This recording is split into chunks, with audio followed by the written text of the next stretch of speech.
तेज civil के online platform पर आप सभी का हार्दिक स्वागत एवं अभिनंदन। आज हमारी जो क्यूबिट सीरीज है उसका दिन है 17वां दिन है और जो इकोनॉमी की है वो आज क्यूबिट की सेकेंड क्लास है।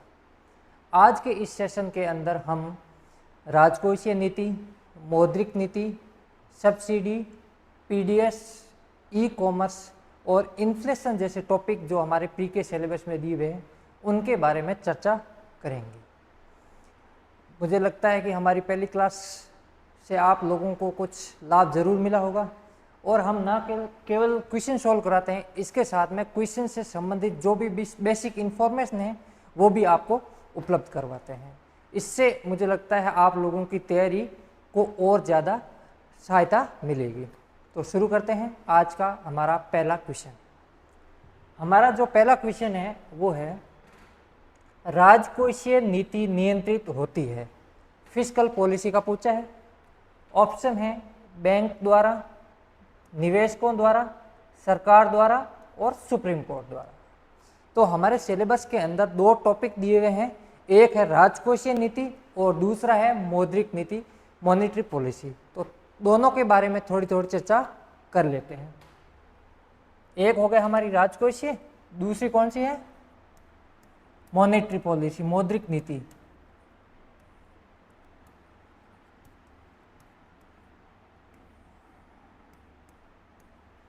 अब जो मौद्रिक नीति है वो सेंट्रल बैंक यानी रिजर्व बैंक ऑफ इंडिया द्वारा नियंत्रित की जाती है, ध्यान रखना। आरबीआई द्वारा मौद्रिक नीति नियंत्रित की जाती है। अब मौद्रिक नीति जो मॉनेटरी पॉलिसी होती है इसके टूल्स क्या क्या होते हैं वो हमने कल सब पढ़े थे।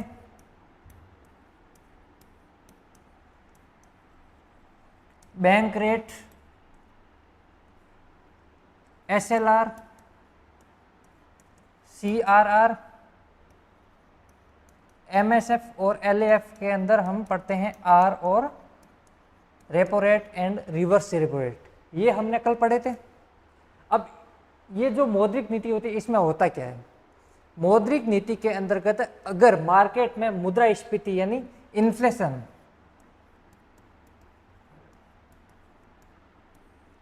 मुद्रास्फीति जिसे हम आम बोलचाल की भाषा में महंगाई कहते हैं, अगर मार्केट में मुद्रास्फीति अधिक है, मुद्रास्फीति अधिक होने का मतलब क्या हो गया? मुद्रास्फीति का मतलब क्या होता है? मुद्रास्फीति का मतलब होता है वस्तु एवं सेवा के मूल्य में वृद्धि हो जाना और मुद्रा के मूल्य में कमी हो जाना। तो मुद्रास्फीति अगर ज़्यादा है मार्केट के अंदर, मुद्रास्फीति अगर अधिक है तो इससे ये जाहिर होता है कि मार्केट के अंतर्गत जो पैसे हैं, जो मुद्रा है उसकी तरलता ज़्यादा है। सामान्य भाषा में कहें तो मार्केट के अंतर्गत मुद्रा पैसा है वो ज़्यादा है। तो पैसा अगर ज़्यादा होगा तो क्या होगा? महंगाई बढ़ेगी। तो रिजर्व बैंक ऑफ इंडिया क्या करता है? ये जो बैंक जो रेट है इन रेटों को बढ़ा देता है, बैंक रेट बढ़ा देता है, ये सारी रेट बढ़ा देता है। अब इन बढ़ाने से क्या होगा कि जो ब्याज दर है वो ब्याज दर क्या हो जाएगी? जो आरबीआई है वो बैंकों को जो ब्याज देगा उनकी ब्याज दरें अधिक होगी। अगर बैंकों के पास अधिक ब्याज दरों से पैसा आता है तो बैंक जो जनता को पैसा देंगे उसकी ब्याज दरें अधिक होगी। तो जनता क्या करेगी? आरबीआई जो बैंक है उनसे पैसे कम लेने शुरू कर देगी और जब पैसे कम लेने शुरू कर देगी तो मार्केट में क्या हो जाएंगे? पैसे कम हो जाएंगे। अगर मार्केट में पैसे कम हो जाएंगे तो मुद्रास्फीति या महंगाई वो कंट्रोल किया जा सकता है। तो मुद्रास्फीति को नियंत्रित करने के लिए आरबीआई द्वारा मौद्रिक नीति, मॉनेटरी पॉलिसी है वो जारी की जाती है। दूसरा है राजकोषीय नीति। राजकोषीय नीति है वो किसके द्वारा जारी की जाती है? सरकार के द्वारा।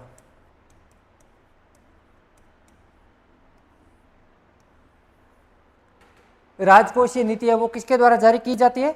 सरकार के द्वारा। अब राजकोषीय नीति क्या होती है? जो सरकार की प्राप्तियां होती है, जो प्राप्तियां और जो सरकार के व्यय होते हैं उससे संबंधित जो नीति होती है उसको राजकोषीय नीति कहते हैं।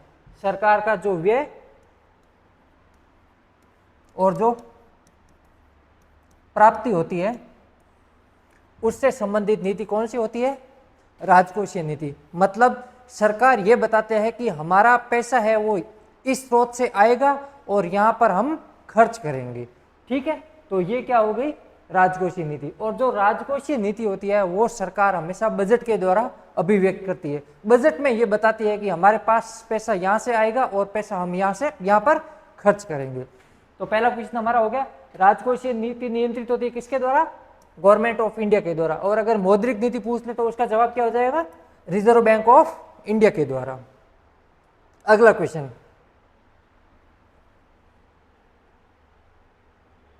अगला क्वेश्चन है कि निम्नलिखित में से कौन सा कथन प्राथमिक घाटा है उसका सबसे अच्छा वर्णन करता है? जो प्राइमरी डेफिशिएट है उसको बताता है। तो प्राइमरी डेफिशिएट के बारे में हमने कल की क्लास में पढ़ा था और उसके लिए एक फॉर्मूला भी बताया था। क्या फॉर्मूला था?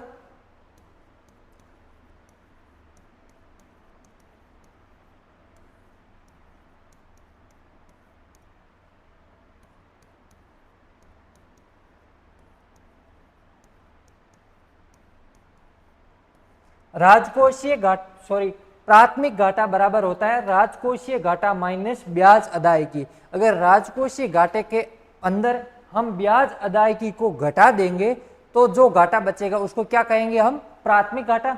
ऑप्शन कौन कौन से है? यह राजस्व प्राप्तियों पर सरकार के राजस्व व्यय की अधिकता को दर्शाता है? बिल्कुल नहीं। यह पिछले उधार पर ब्याज भुगतान घटाकर चालू वर्ष का राजकोषीय घाटा है? ये बिल्कुल सही है। इसमें यह कहा गया है कि राजकोषीय घाटे से जो ब्याज भुगतान है, ब्याज अदायगी है, उसको निकाल लेंगे तो जो शेष घाटा बचेगा उसको क्या कहेंगे हम? प्राइमरी डेफिशिएट कहेंगे।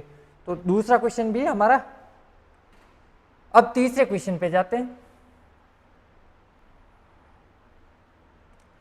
इसके साथ एक और फैक्ट याद कर लेना, हमने कल राजस्व घाटे के बारे में चर्चा कर ली, राजकोषीय घाटे के बारे में चर्चा कर ली, अभी प्राथमिक घाटे के बारे में चर्चा कर ली। एक और घाटा आता है उसको क्या कहेंगे?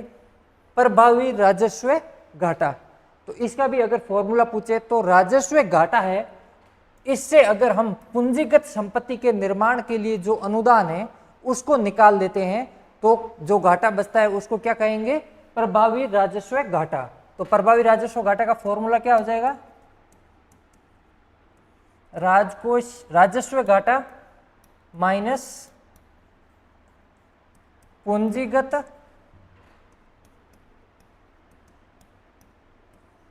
संपत्ति के निर्माण के लिए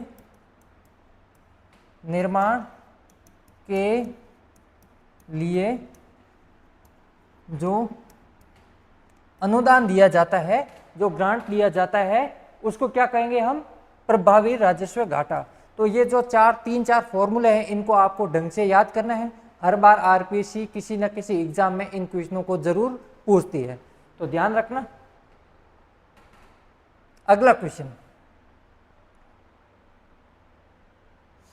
क्वेश्चन हमारा है कि निम्नलिखित में से कौन सी राजकोषीय उत्तरदायित्व एवं बजट प्रबंधन अधिनियम 2003 एफआरबीएम एक्ट 2003 की विशेषता है? FRBM act physical responsibility and जो बजट मैनेजमेंट एक्ट 2003 में सरकार लेके आई थी उसके बारे में पूछा है कि कौन सा स्टेटमेंट हमारा सही है।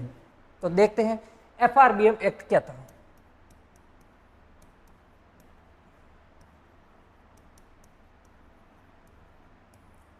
एफआरबीएम एक्ट 2003, इसका जो मुख्य उद्देश्य था वो था राजकोषीय समेकन को प्राप्त करना। राजकोषीय जो समेकन है उसको प्राप्त करना। अब ये राजकोषीय समेकन क्या होता है? 2018 आरएस मेंस के अंतर्गत ये 2 नंबर में पूछा गया था कि राजकोषीय समेकन से आप क्या समझते हैं। तो राजकोषीय समेकन का मतलब होता है कि सरकार ये चाहती है कि हमारे पास ज्यादा से ज्यादा पैसा आए और कम से कम हम पैसा खर्च करें। तो आय का अधिकतमीकरण, क्या मतलब हो गया हिंदी में? आय का अधिकतमीकरण मतलब आय को कैसे बढ़ाएंगे और व्यय को क्या करना है? कम से कम करना है। तो व्यय का क्या हो जाएगा? न्यूनतमीकरण। आय का अधिकतमीकरण, आय को हम कैसे बढ़ाएंगे वो, और व्यय को कितना कम करेंगे, उसी को क्या कहेंगे? राजकोषीय समेकन। तो एफआरबीएम एक्ट का जो प्रथम उद्देश्य वही था कि सरकार चाहती है कि हमारे कम से कम खर्च कम से कम हो और ज़्यादा से ज़्यादा हमारे पास पैसा हो, ताकि हमारा जो राजकोषीय घाटा है वो कम से कम हो। तो इसके 2-3 उद्देश्य बताए गए थे। पहला इसका टारगेट यह था कि जो राजकोषीय घाटा है इसको 3% करना, और सेकंड राजस्व घाटा है इसको कितना करना, 0% करने का इसमें लक्ष्य किया गया था। सरकार का यह टारगेट था कि हम 2008 तक 2009 तक क्या कर लेंगे, राजकोषीय घाटे को 3% तक ले आएंगे और राजस्व घाटे को कितना कर देंगे, 0%। परंतु आप सबको पता है कि 2008-9 के अंतर्गत आर्थिक जो मंदी आ गई थी, वैश्विक आर्थिक मंदी, उसके कारण इस टारगेट है इसको हम प्राप्त नहीं कर पाए। इसके बाद में वापस सरकार ने टारगेट रखा 2012 के अंदर, वो भी प्राप्त नहीं हुआ, फिर 2015 के अंदर वो भी प्राप्त नहीं हुआ। इसके बाद में सरकार ने 2016 में FRBM समीक्षा समिति का गठन किया था, और इसके अध्यक्ष कौन थे, NK सिंह की अध्यक्षता में FRBM जो समीक्षा है कि इस एक्ट की वापस समीक्षा करो, 2016 में NK सिंह की अध्यक्षता में इसका गठन किया गया था। ठीक है, तो ये हो गया हमारा FRBM एक्ट। तो पहला स्टेटमेंट क्या कह रहे हैं कि यह अधिनियम केंद्र सरकार को राजकोषीय घाटे को GDP का 3% से अधिक नहीं करना। तो राजकोषीय घाटे को 3% से अधिक नहीं करना, यह टारगेट था। तो हमारा पहला स्टेटमेंट बिल्कुल सही है। दूसरा स्टेटमेंट कहता है कि RBI की वर्ष 2006-7 से केंद्र सरकार की प्रतिभूतियों के प्राथमिक जो निर्गमों है उसकी सदस्यता नहीं होगी। जो प्राइमरी इश्यू है, इसका मतलब ये हो गया कि RBI को यह कह दिया गया था कि जो केंद्र सरकार के जो प्राइमरी इश्यू होते हैं, जो प्राइमरी इश्यू प्राथमिक जो निर्गम होते हैं, उसमें RBI है जो कि सब्सक्राइबर नहीं होगा। ये भी इस एक्ट के अंतर्गत कहा गया था। तो ये भी एक्ट सही है। तो हमारे दोनों स्टेटमेंट सही है। तो FRBM एक्ट 2003 के बारे में सीधी सी बात, राजकोषीय समेकन को प्राप्त करना। राजकोषीय समेकन का मतलब ज्यादा से ज्यादा पैसा हमारे पास आए और कम से कम पैसा खर्च हो, ये हम सब चाहते हैं, वैसे ही सरकार भी चाहती है। इसमें यह टारगेट किया गया था कि राजकोषीय जो घाटा है उसको 3% तक करना और राजस्व घाटा है उसको कम करके 1% तक करना। अगला क्वेश्चन,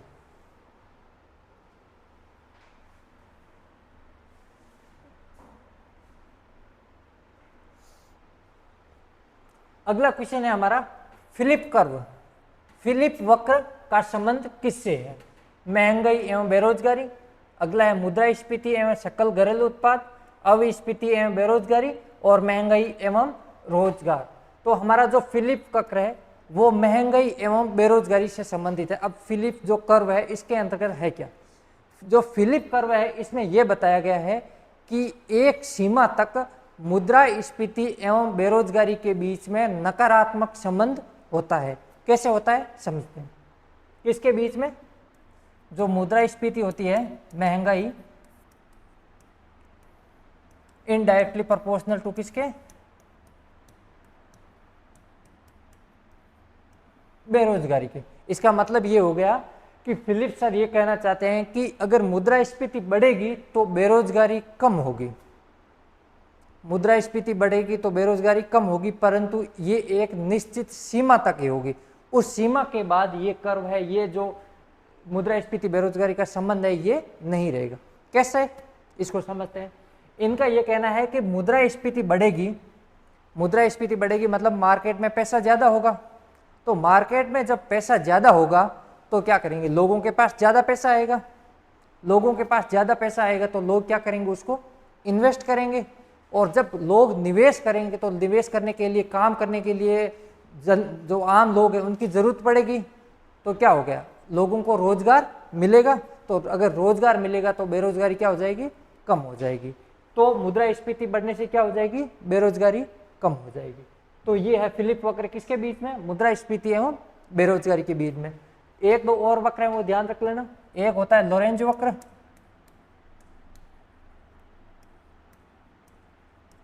एक होता है गिनी गुणांक,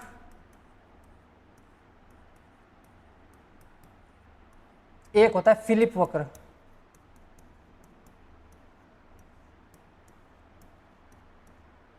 ये जो लोरेंज वक्र और गिनी गुणांक वक्र है, ये दोनों है जो कि आय का जो वितरण होता है या फिर आय की जो असमानता है उससे रिलेटेड है।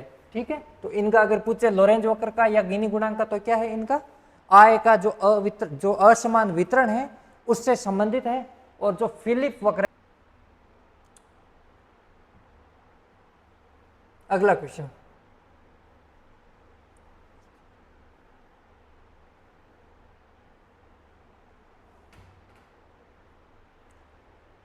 नकद आरक्षित अनुपात CRR के संबंध में कौन सा कथन गलत है? किसका पूछा है? CRR का पूछा है। कैश रिजर्व रेशियो, इसके बारे में कौन सा स्टेटमेंट गलत है? तो इसके बारे में हमने कल पढ़ा था। CRR क्या होता है? CRR ये होता है कि जितने भी बैंक होते हैं उनको अपने कुल जो पैसा है उसका एक पर्टिकुलर भाग है वो RBI के पास जमा करवाना होता है। ठीक है, और उस पर RBI किसी भी तरह का ब्याज नहीं देती है, उसको क्या कहते हैं? CRR। पहला स्टेटमेंट, भारत में जो CRR है वो RBI की मौद्रिक नीति समीक्षा द्वारा तय किया जाता है। बिल्कुल सही है। जो RBI की मौद्रिक नीति अभी पढ़ी थी उसमें RBI ये बताती है कि CRR कितना प्रतिशत होगा। तो पहला स्टेटमेंट सही है। दूसरा स्टेटमेंट, CRR के तहत RBI के पास जो पैसा है उस पर बैंकों को कोई ब्याज नहीं मिलता। बिल्कुल सही स्टेटमेंट। तीसरा है कि नकद रिजर्व या तो बैंक की तिजोरी में संग्रहित किया जाता है या RBI के पास भेजा जाता है, ये स्टेटमेंट भी सही है। चौथा है CRR को सोने या नकदी में रखा जाता है, तो सोने में इसको नहीं रखा जाता। इसके लिए हमने क्या पढ़ा था कल? SLR।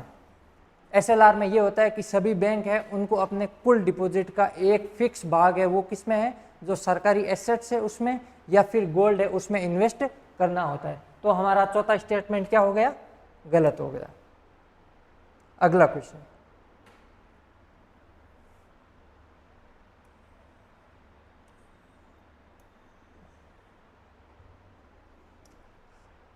SLR का पूरा नाम क्या है? वैधानिक ऋण दर, मानक उधार दर, वैधानिक तरलता अनुपात, मानक तरलता अनुपात। तो SLR का फुल फॉर्म क्या है? वैधानिक तरलता अनुपात, स्टैट्यूटरी लिक्विडिटी रेशियो। और ये क्या होता है? बैंकों को अपने कुल डिपॉजिट का एक फिक्स भाग है वो RBI के पास जमा करना होता है या फिर है जो कि जो गवर्नमेंट की सिक्योरिटीज है उसमें इन्वेस्ट करना होगा या फिर गोल्ड में इन्वेस्ट करना होगा।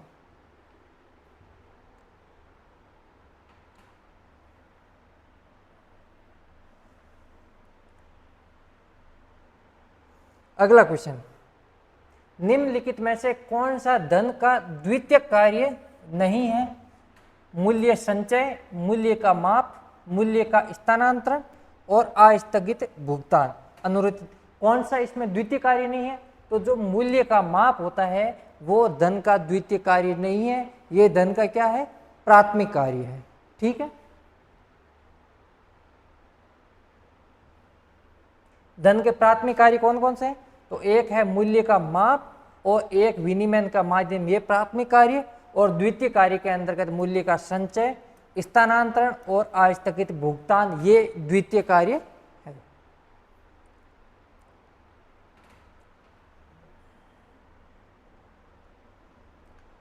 फिर अगला क्वेश्चन है, मौद्रिक नीति जो समिति होती है उसके संबंध में निम्नलिखित कथनों पर विचार कीजिए। तो मौद्रिक नीति जो समीक्षा समिति थी उसके बारे में हमें पढ़ना है। तो इस समिति में बता देते हैं क्या थी। जो मौद्रिक नीति समीक्षा समिति है उसके बारे में मेंस में इस बार 2 नंबर का क्वेश्चन पूछा गया था, वो इसमें पूछा है क्या होती है। तो सबसे पहले ये जो मौद्रिक नीति का निर्धारण करने वाली समिति होती है इसमें कुल कितने मेंबर होते हैं? 6 मेंबर होते हैं। 3 मेंबर होते हैं वो रिजर्व बैंक ऑफ इंडिया की तरफ से होते हैं और 3 मेंबर होते हैं वो भारत सरकार की ओर से होते हैं। और RBI का जो गवर्नर होता है वो इसका क्या होता है? अध्यक्ष होता है। ठीक है,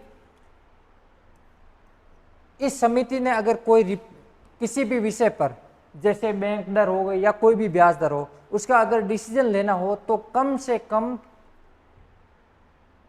50% सदस्यों की सहमति आवश्यक है। इसका मतलब अगर मान लो 50% प्लस, तो मान लो कोई डिसीजन लेना है तो कम से कम 4 मेंबर्स की स्वीकृति आवश्यक है। अगर मान लो 4 मेंबर की स्वीकृति ना मिलके 3 मेंबर की स्वीकृति और 3 की अस्वीकृति 50-50 हो गया, तो उस स्थिति में जो आरबीआई का गवर्नर है उसके पास ही अधिकार होता है कि वो निर्णायक मत दे सकता है। मतलब आरबीआई गवर्नर 2 बार इसमें मत दे सकता है अगर 50-50 हो गया तो। और जब ये इस समिति की बैठक होती है तो कम से कम 4 सदस्यों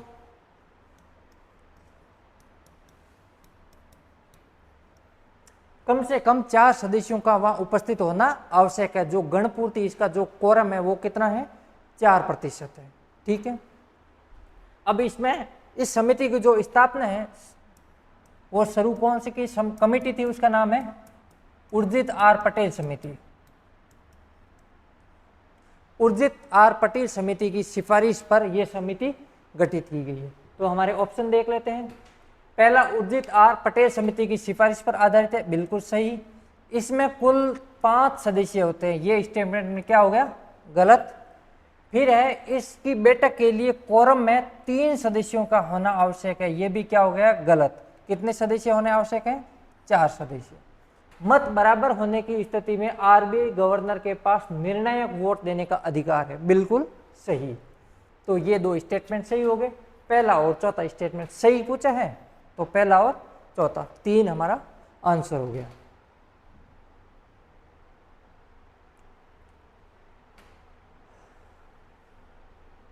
अगला क्वेश्चन, राजकोषीय घाटा क्या है, फिस्कल डेफिसिट पूछा है, जो हमने कल की क्लास में इसके बारे में डिस्कस किया था। क्या ऑप्शन है, कुल व्यय एवं कुल प्राप्तियां, बिल्कुल नहीं। राजस्व व्यय एवं राजस्व प्राप्तियां, नहीं। पूंजीगत व्यय माइनस पूंजीगत प्राप्तियां बाजार उधार, बिल्कुल नहीं।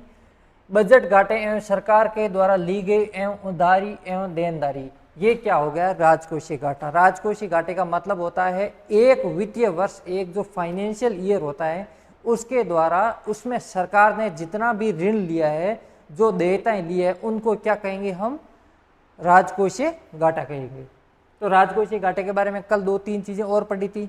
ये सरकार का वर्तमान में सबसे महत्वपूर्ण बजट घाटा माना जाता है। पहले बजट घाटे को प्रमुख माना जाता था, वर्तमान में किसको माना जाता है, राजकोषीय घाटे को माना जाता है। और ये राजकोषीय घाटा कब से माना गया है, 1997 से। और इसके लिए एक समिति बनी थी, उसका नाम क्या था, सुखमय चक्रवर्ती समिति। इसने यह सुझाव दिया था कि बजटीय घाटे के स्थान पर राजकोषीय घाटे को अपनाया जाना चाहिए। तो ये हो गया हमारा राजकोषीय घाटा। अगला क्वेश्चन,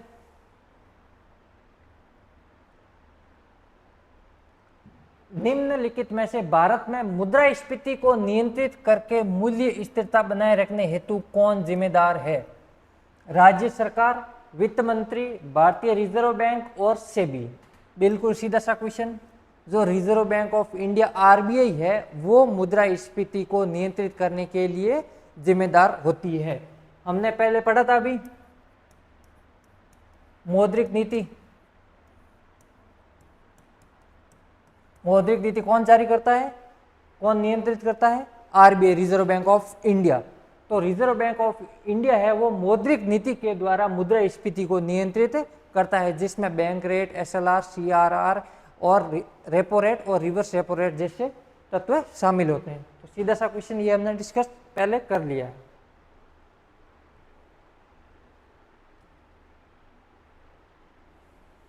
अगला क्वेश्चन इंपॉर्टेंट क्वेश्चन है, अच्छा क्वेश्चन है, ढंग का क्वेश्चन है। देखते हैं क्या है। निम्नलिखित कथनों पर विचार कीजिए। यदि मुद्रास्फीति बहुत अधिक है तो भारतीय रिजर्व बैंक सरकारी प्रतिभूतियों को मुद्रास्फीति नियंत्रण हेतु खरीदता है। दूसरा है, नए मुद्रा छापने में मुद्रास्फीति बढ़ सकती है। पहला स्टेटमेंट क्या करते हैं, इसको एनालिसिस करते हैं। इसमें क्या गया, यदि मुद्रास्फीति, इन्फ्लेशन अधिक है, क्या है, इन्फ्लेशन अधिक है, तो भारतीय रिजर्व बैंक सरकारी प्रतिभूतियों को मुद्रास्फीति नियंत्रण हेतु खरीदता है। अब इसको देखते हैं क्या होता है। मुद्रास्फीति अगर मान लो अधिक है तो इसका मतलब क्या हो गया, मार्केट में पैसा ज़्यादा है। तो मार्केट में अगर पैसा ज़्यादा है तो रिजर्व बैंक ऑफ इंडिया क्या करेगा, जो सरकारी प्रतिभूतियां हैं उनको खरीदता है। ये स्टेटमेंट है, ये स्टेटमेंट गलत है। क्यों गलत है बताता हूं। अगर मार्केट में मुद्रास्फीति अधिक है मतलब क्या हो गया, मार्केट में पैसा ज़्यादा है। तो पैसा ज़्यादा है तो आरबीआई क्या करेगी, मार्केट के अंदर आएगी और जो सरकारी जो प्रतिभूति होती है, सिक्योरिटीज होती है, उनको क्या करेगी, बेचेगी। तो सरकारी प्रतिभूति बेचेगी जब, तो मार्केट में वो जो पैसे हैं वो किसके पास चले जाएंगे, आरबीआई के पास। और जब वो आरबीआई के पास पैसे चले जाएंगे तो मार्केट में पैसे क्या हो जाएंगे, जो मार्केट में पैसों की लिक्विडिटी तरलता है वो कम हो जाएगी। और कम हो जाएगी तो क्या हो जाएगी, मुद्रास्फीति नियंत्रित हो जाएगी। तो क्या करता है इसके द्वारा, ये बेचता है। ध्यान रखना, अगर मुद्रास्फीति कम है, मार्केट में पैसा कम है, तब क्या करती है आरबीआई है, इनको जो गवर्नमेंट जो सिक्योरिटीज है उनको क्या करती है, खरीदती है। खरीदेगी तो उसमें क्या हो गया, आरबीआई के पास सिक्योरिटी चली जाएगी और पैसा कहाँ आ जाएगा, आम जनता के पास, मार्केट के अंतर्गत। मार्केट में पैसा ज़्यादा आ जाएगा तो मुद्रास्फीति की जो दर कम है वो बढ़ जाएगी। ठीक है, तो ध्यान रखना, इसमें ये क्या करता है, बेचता है। दूसरा है, नए मुद्रा छापने से मुद्रास्फीति बढ़ सकती है। ये स्टेटमेंट बिल्कुल सही है। कैसे, मुद्रास्फीति अगर नए नोट छापते हैं तो उससे मुद्रास्फीति कैसे बढ़ती है, इसको समझते हैं।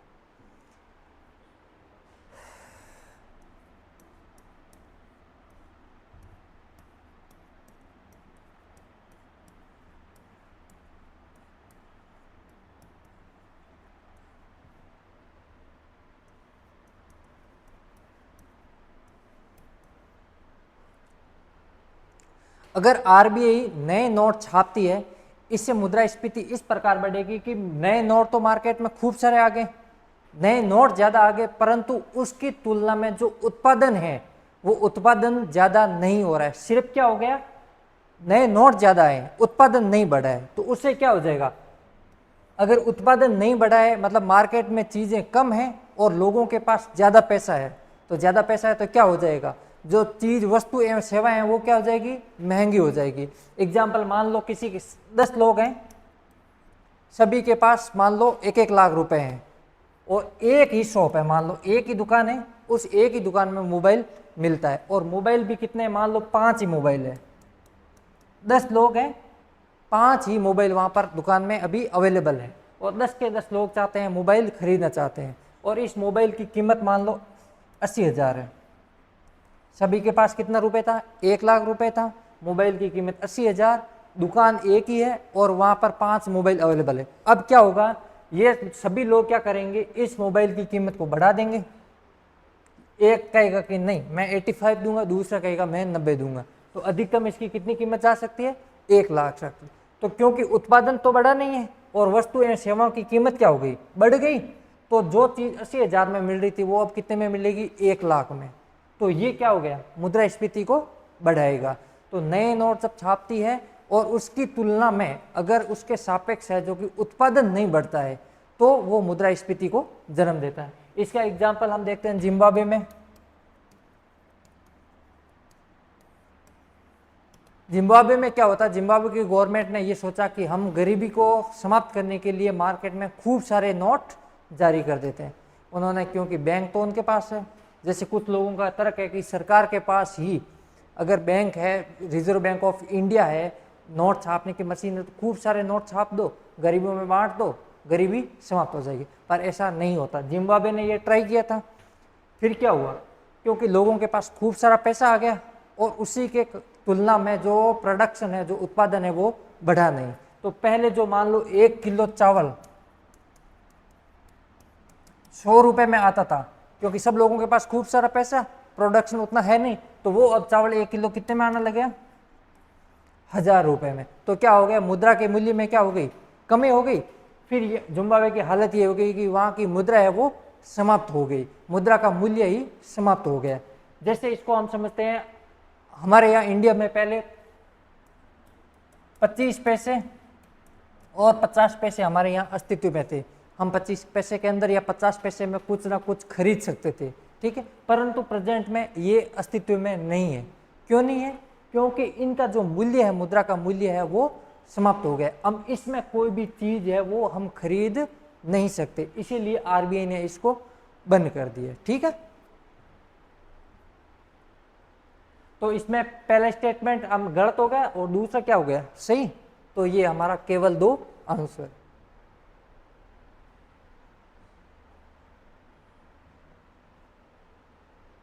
नेक्स्ट क्वेश्चन है, निम्नलिखित में से कौन सरकारी प्रतिभूति जी का प्रकार है, ये पूछा है। जो गवर्नमेंट से जो सिक्योरिटीज होता है उनका कौन कौन सा टाइप है, ये पूछा है। पहला है ट्रेजरी बिल, टी बिल, दूसरा है नकद प्रबंधन बिल, तीसरा है दिनांकित सरकारी प्रतिभूतियां। कौन सा ऑप्शन सही है? केवल एक 1 2 3। ये जो सारे हैं ट्रेजरी बिल, नकद प्रबंधन बिल और दिनांकित सरकारी प्रतिभूतियां, ये सारे के सारे जो गवर्नमेंट सिक्योरिटीज है, सरकारी प्रतिभूतियां, उसके अंतर्गत आते हैं। सबसे पहले इसमें दिए रखा है ट्रेजरी बिल, टी बिल।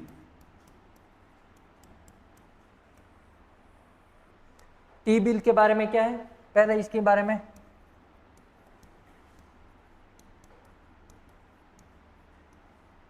यह है शॉर्ट टर्म, जो अल्पकाल के है उसके लिए जारी किया जाता है और इसमें सामान्यतः 90, 182 या 364 दिन के लिए ये सामान्यतः जारी किया जाता है। तो हमारे तीनों स्टेटमेंट सही है।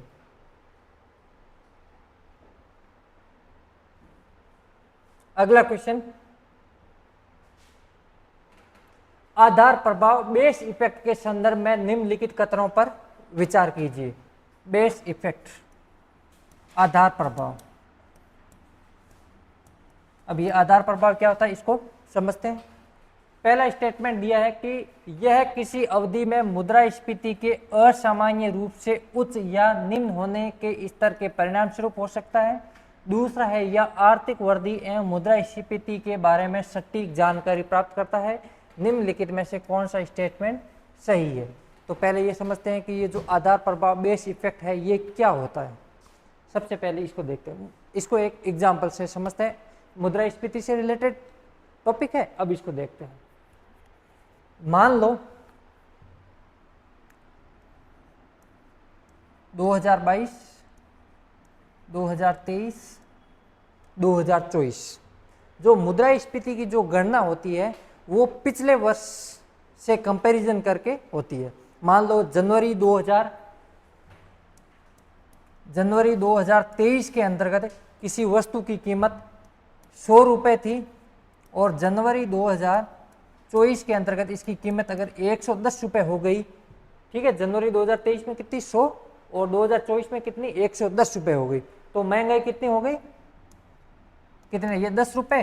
तो 10 रुपये किस पे हुई है, 100 पे इंटू 100, तो मुद्रास्फीति कितनी हो गई हमारी 10%। एक ध्यान रखना, मुद्रास्फीति और जो महंगाई वर्ड है इनमें एक बेसिक डिफरेंस होता है। कई बार ये एग्जाम में या इंटरव्यू में पूछा जाता है कि महंगाई और मुद्रास्फीति में क्या फर्क होता है।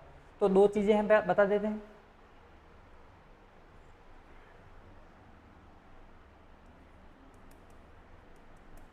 महंगाई एंड इन्फ्लेशन, इनमें फर्क क्या होता है। मान लो जनवरी 2023 के अंतर्गत किसी वस्तु की कीमत 100 रुपये थी और जनवरी 2024 के अंतर्गत उस वस्तु की कीमत कितनी हो गई, 110 रुपये हो गई। तो ये जो कीमत में 10 रुपये की वृद्धि हुई है ये तो हो गई महंगाई, ठीक है। और जो इस महंगाई 10 रुपये पे जो दर है, इसकी दर है, वृद्धि की जो दर है, उसको क्या कहेंगे, मुद्रास्फीति। तो मुद्रास्फीति हमेशा परसेंटेज के अंदर होती है, बस इतना ही फर्क। ये तो 10 रुपये हो गया और ये क्या होगा, कितनी हो गई हमारी 10%। तो महंगाई जो किसी भी वस्तु या सेवा के मूल्य में जितने रुपए की वृद्धि होती है वो महंगाई, और उसकी जो दर होती है, महंगाई की जो दर होती है, उसको क्या कहते हैं, मुद्रास्फीति। तो अब देखते हैं आधार प्रभाव में क्या होता है। आधार प्रभाव के अंतर्गत मान लो 2022 की हम जनवरी की बात कर लें, कोई भी वस्तु XYZ जिसकी कीमत मान लो 2022 के अंतर्गत इसकी कीमत 100 रुपये थी और 2023 के अंदर इस वस्तु की कीमत मान लो कम हो गई, 90 रुपये हो गई, और 2024 के अंतर्गत वापस इस वस्तु की कीमत बढ़कर कितनी हो गई, 110 रुपये हो गई। तो यहाँ पर क्या हो गया, जो मुद्रास्फीति है वो कितनी हो गई, माइनस में चली गई, और यहाँ कर क्या हो गया, प्लस में चली गई।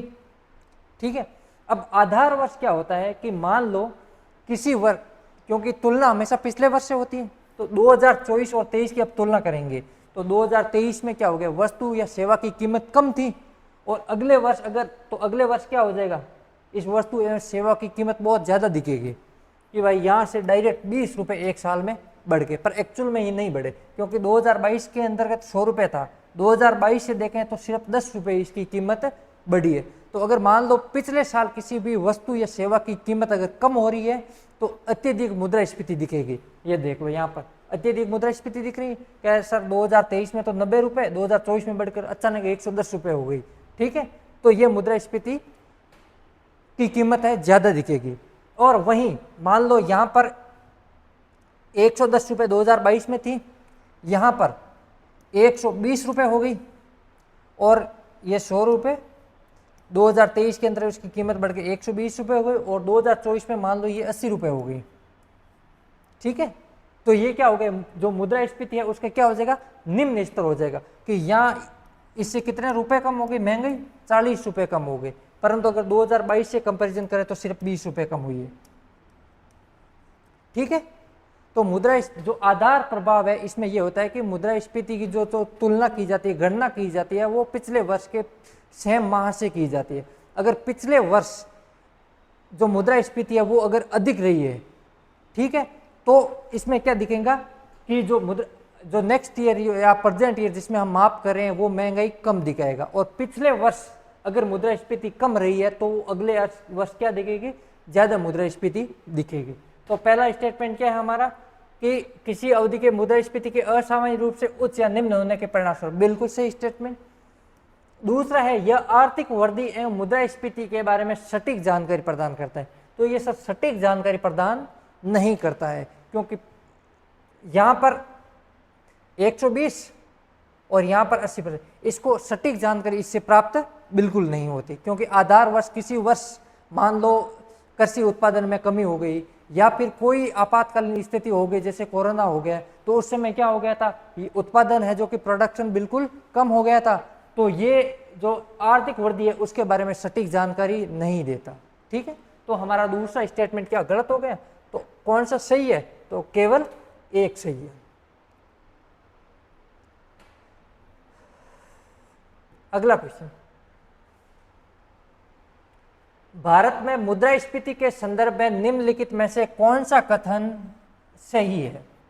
सही स्टेटमेंट देखना है, यह है केवल वस्तुओं की कीमतों में वृद्धि है, मूल्य वृद्धि को मापने के लिए WPI एवं CPI दोनों का यूज किया जाता है, महंगाई को नियंत्रित करने के लिए रिजर्व बैंक ऑफ इंडिया की कोई भूमिका नहीं है, और मुद्रा प्रसार बढ़ने से मुद्रास्फीति को नियंत्रित करने में मदद मिलती है। तो हमारा क्वेश्चन क्या था, कौन सा स्टेटमेंट सही है, तो हमारा स्टेटमेंट 2 सही है। कैसे सही है, चारों स्टेटमेंट का हम एनालिसिस कर लेते हैं। पहला है कि यह केवल वस्तुओं की कीमतों में वृद्धि है। तो जब मुद्रास्फीति की डेफिनेशन नहीं पढ़ते हैं या मुद्रास्फीति की जो सामान्य अर्थ है वो यही है कि वस्तु एवं सेवा दोनों के मूल्य में अगर वृद्धि होती है तो उसको हम क्या कहेंगे, मुद्रास्फीति।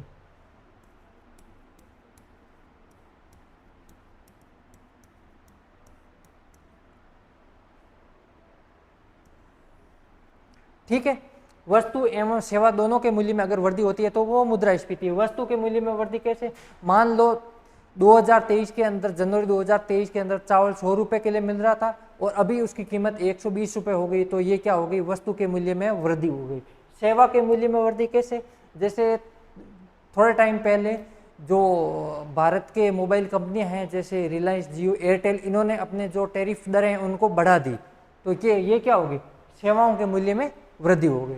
तो मुद्रास्फीति यह केवल वस्तुओं की कीमतों में वृद्धि है, नहीं सर, ये केवल हटा देते तो वस्तुओं की कीमती में वृद्धि बिल्कुल सही था, परंतु यह केवल लग गया तो ये गलत हो गया, क्योंकि यह वस्तु एवं सेवाओं दोनों की कीमतों में वृद्धि का द्योतक है।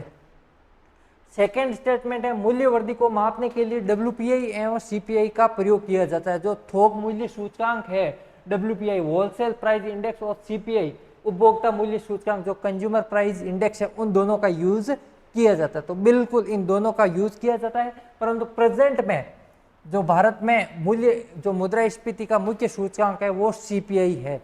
उपभोक्ता जो मूल्य सूचकांक जो कंज्यूमर प्राइस इंडेक्स है, CPI का प्रयोग उर्जित R पटेल समिति की सिफारिश के बाद 2014 से इसको मुख्य सूचकांक बनाया गया है। ठीक है, अगला स्टेटमेंट है कि महंगाई को नियंत्रित करने में रिजर्व बैंक ऑफ इंडिया की कोई भूमिका नहीं होती।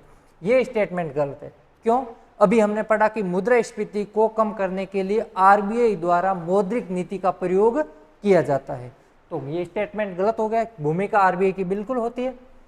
नेक्स्ट स्टेटमेंट है मुद्रा प्रसार बढ़ने से मुद्रास्फीति को नियंत्रण करने में मदद मिलती है। ये स्टेटमेंट भी हमने पढ़ लिया। मुद्रा प्रसार बढ़ने से, मुद्रा प्रसार कैसे? मतलब मार्केट में अगर पैसा ज्यादा होगा तो उससे मुद्रास्फीति को नियंत्रित किया जा सकता नहीं। मार्केट में अगर पैसा ज्यादा होगा तो मुद्रास्फीति उल्टा क्या होगी? बढ़ेगी। मार्केट में पैसा ज्यादा होगा, प्रोडक्शन कम होगा, तो वस्तु एवं सेवाओं की कीमतों में क्या हो जाएगी? ज्यादा वृद्धि हो जाएगी। तो ये स्टेटमेंट भी हमारा क्या हो गया? गलत हो गया। तो स्टेटमेंट कौन सा सही है? तो स्टेटमेंट केवल दूसरा सही है।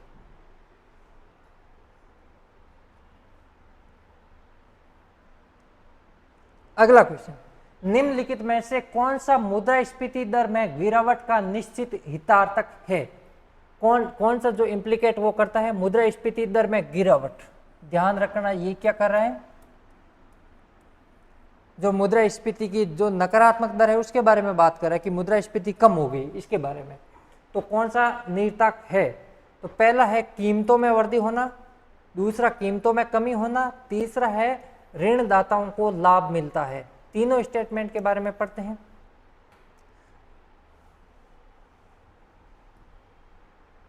इसमें पूछा है कि कौन सा स्टेटमेंट सही है।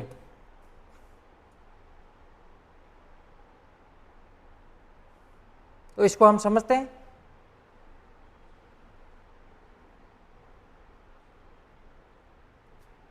मुद्रास्फीति में गिरावट का निश्चित हित। अब कीमतों में वृद्धि, अगर मुद्रास्फीति की दर कम है, मान लो 2023 जनवरी, 2024 जनवरी, 2023 जनवरी के अंतर्गत जो प्याज है उसकी कीमत 100 रुपये किलो है, और 2024 के अंतर्गत ये क्या करें? मुद्रास्फीति में गिरावट मतलब कम हो गई है, तो हम मान लेते हैं कि इसकी क्या हो गई? 90 रुपये इसकी कीमत हो गई। तो पहला स्टेटमेंट कहता है कि कीमतों में बढ़ोतरी, तो ये गलत हो गया। यहाँ कीमतों में बढ़ोतरी नहीं हुई, क्या हुई? कीमतों में कमी हुई है। तो पहला स्टेटमेंट हमारा क्या हो गया? गलत। दूसरा, कीमतों में कमी, बिल्कुल सही स्टेटमेंट कि भाई पहले 100 रुपये में जो चीज मिल रही थी वो अब 90 में मिल रही है। इसका मतलब क्या हो गया कि कीमत क्या हो गई? कम हो गई। फिर है ऋणदाताओं को अधिक लाभ मिलता है। ये इंपॉर्टेंट फैक्ट है। अगर मुद्रास्फीति, ध्यान रखना, ये स्टेटमेंट ध्यान रखना, अगर मुद्रास्फीति अधिक है तो जो ऋणदाता है उसको नुकसान होता है।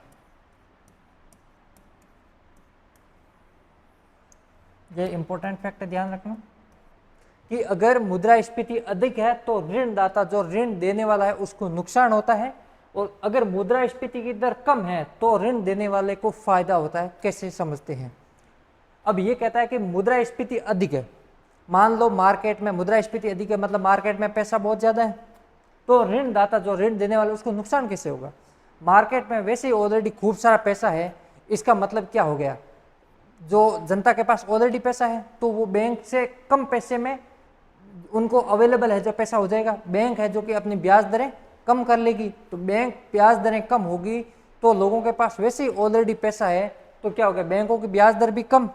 अगर बैंकों की ब्याज दर भी कम है तो अगर कोई ऋणदाता, कोई व्यक्ति या कोई संस्था किसी को ऋण दे रही है तो उसकी जो ब्याज की दर है वो भी कम हो जाएगी, क्योंकि सबके पास ऑलरेडी पैसा है। अगर मान लो 10 व्यक्ति हैं, सबके पास ऑलरेडी खूब सारा पैसा है, तो अगर किसी को पैसा चाहिए भी होगा तो क्या करेंगे? वो आपस में कंपटीशन होगा, तो इसकी क्या हो जाएगी? इनकी ब्याज दरें वो कम हो जाएगी। ठीक है, ब्याज दरें कम हो जाएगी, क्या हो जाएगा, तो जो ऋणदाता है उनको पैसे की ब्याज कम मिलेगा, और पैसे का ब्याज कम मिलेगा तो क्या हो जाएगा, उसको अल्टीमेट नुकसान हो जाएगा। ठीक है, तो मुद्रास्फीति की अगर स्थिति में ऋणदाता को हमेशा क्या होता है, नुकसान होता है। इसमें पूछा है कि मुद्रास्फीति दर में गिरावट, तो इसका उल्टा हो जाएगा, अगर मुद्रास्फीति कम है तो ऋणदाता को नुकसान की जगह क्या हो जाएगा, लाभ होगा। ठीक है, अब मुद्रास्फीति कम है तो जो ऋणदाता है उसको लाभ कैसे होगा, मुद्रास्फीति कम है इसका मतलब मार्केट में पैसा कम है, लोगों को पैसा चाहिए, तो जो ऋण देने वाला है वो अपनी ब्याज दरों को क्या कर देगा, बढ़ा देगा, और जब वो ब्याज दरों को बढ़ा देगा तो उनको ब्याज है जो कि अधिक मिलेगा, तो उससे उसको क्या हो जाएगा, फायदा हो जाएगा। तो स्टेटमेंट है मुद्रास्फीति की दर में गिरावट, इससे ऋणदाता को लाभ होता है। तो स्टेटमेंट नंबर 2 और 3 सही है। ये इंपॉर्टेंट फैक्ट ध्यान रख लेना, मुद्रास्फीति अगर अधिक है तो ऋणदाता को नुकसान होता है। ठीक है, तो इसमें मुद्रा कौन सा सही स्टेटमेंट है, तो हमारा सही स्टेटमेंट कौन सा हो गया, 2 और 3, ये स्टेटमेंट हमारा सही हो गया।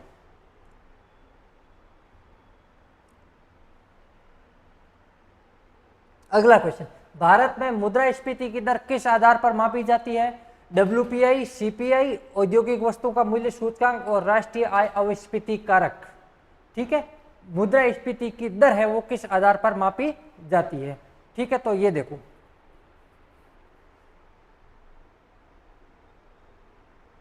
जो मुद्रास्फीति की जो दर है वो भारत में CPI, जो कंज्यूमर प्राइस इंडेक्स है, उसके आधार पर मापी जाती है। यहाँ दूसरा हो जाएगा, ये अभी हमने जस्ट पढ़ा है कि जो इसके मापने के 2 आधार हैं, WPI और CPI। 2014 से पहले WPI था, परंतु उर्जित आर पटेल समिति की सिफारिश पर इसको क्या कर दिया गया था, CPI के रूप में, कंज्यूमर प्राइस इंडेक्स है उसके रूप में कर दिया गया था। और जो ये कंज्यूमर प्राइस इंडेक्स है इसमें जो खाद्य वस्तु है इस पर अधिक, इसका भारांश अधिक है, मतलब इसको ज्यादा है जो कि तवज्जो या प्राथमिकता दी जाती है। ठीक है, तो जो WPI CPI है इसको हम जब मुद्रास्फीति का टॉपिक पढ़ेंगे उसके अंदर इसको आराम से पूरा पढ़ेंगे कि इन दोनों में फर्क क्या होता है, कब जारी किया जाता है, कौन जारी करता है, क्या क्या इसमें डिफरेंस होता है, और क्यों आखिरकार है जो कि जो WPI के स्थान पर CPI को अपनाया गया था। ये सारे के सारे हम जो मुद्रास्फीति की क्लास करेंगे उसके अंतर्गत इसको आराम से डिस्कस कर लेंगे। तो ये आंसर इसका सेकंड है, ध्यान रखना।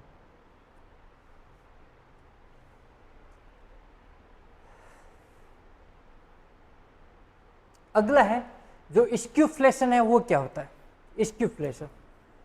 स्क्यूफ्लेशन का मतलब हो गया कि एक फिक्स टाइम पीरियड के अंतर्गत है किसी भी एक वस्तु की कीमत तो बढ़ती है परंतु अन्य वस्तुएं उनकी कीमतें नहीं बढ़ती है। जैसे अभी रिसेंटली जैसे प्याज की कीमत तो बढ़ रही है परंतु बाकी वस्तुओं की कीमत में ज़्यादा वृद्धि नहीं हो रही है, तो उसको क्या कहेंगे, स्क्यूफ्लेशन। तो ऑप्शन है हमारी बढ़ती कीमतों के साथ गिरती विकास दर, नहीं। दूसरा है कुछ वस्तुओं की कीमत में वृद्धि जब शेष वस्तुओं की कीमत समान बनी रही, बिल्कुल सही स्टेटमेंट। तो स्क्यूफ्लेशन मतलब किसी एक पर्टिकुलर वस्तु की कीमत बढ़ रही है और शेष वस्तुओं की कीमत क्या है, यथावत है, तो उसको हम क्या कहेंगे, स्क्यूफ्लेशन। अगला क्वेश्चन, कूदती हुई मुद्रास्फीति से क्या तात्पर्य है। पहला है मुद्रा के मूल्य में धीमी गति से वृद्धि 10% से कम, और जब मुद्रास्फीति की दर उल्लेखनीय दर से बढ़े, और मुद्रास्फीति की दर जब 20% से 1000% के बीच हो तो उसे कूदती हुई मुद्रास्फीति कहें। कुछ इसमें टर्मिनोलॉजी वो याद रख लेना आप। जैसे पहला टर्म है इसमें एक आती है रेंगती हुई मुद्रास्फीति, अगर मुद्रास्फीति की दर 4% से कम होती है तो उसको क्या कहेंगे, रेंगती हुई। दूसरा है चलती हुई मुद्रास्फीति, चलती हुई मुद्रास्फीति मतलब जो 4% से बढ़ के जो 10% तक होती है उसको चलती हुई मुद्रास्फीति कहते हैं। फिर है दौड़ती हुई मुद्रास्फीति, दौड़ती हुई मुद्रास्फीति जो मुद्रास्फीति 10% से लेकर 20% होती है उसको दौड़ती हुई। और जो कूदती हुई मुद्रास्फीति है, अगर मुद्रास्फीति की दर 20% से अधिक हो जाती है तो उसको क्या कहते हैं, कूदती हुई मुद्रास्फीति कहते हैं। अगला क्वेश्चन,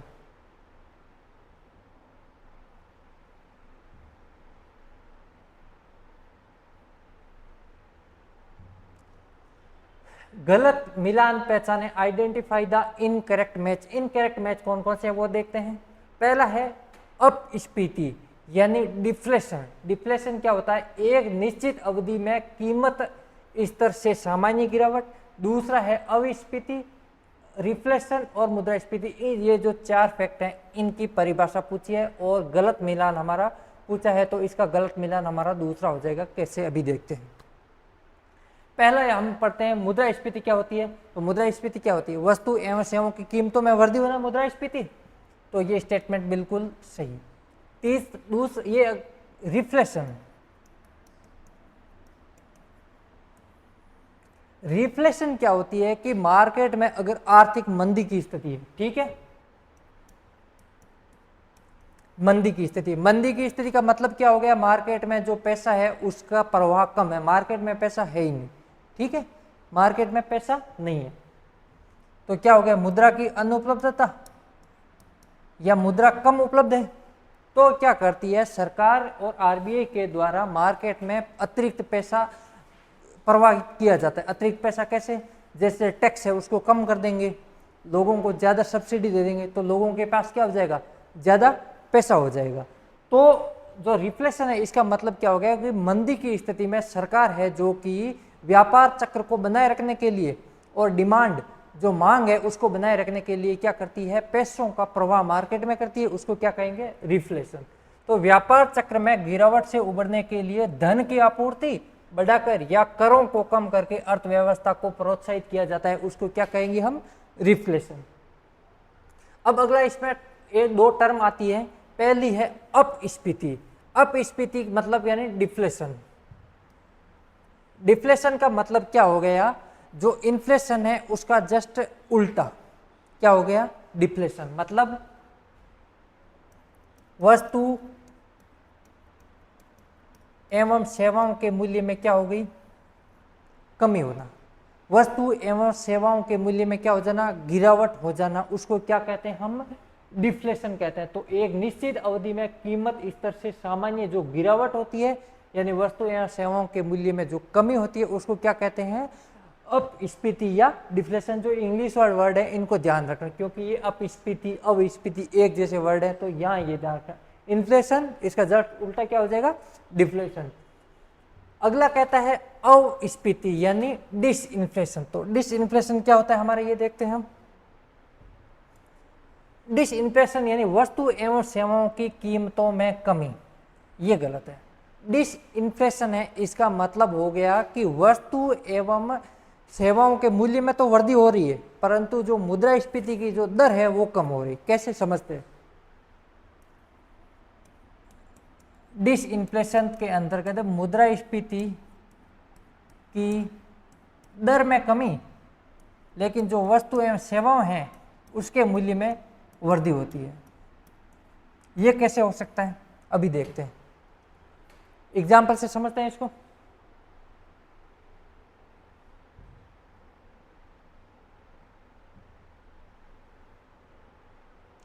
हमारे पास स्पेस हो गया, अब समझते हैं इसको। ये कहता है मुद्रास्फीति की दर वो कम हो जाएगी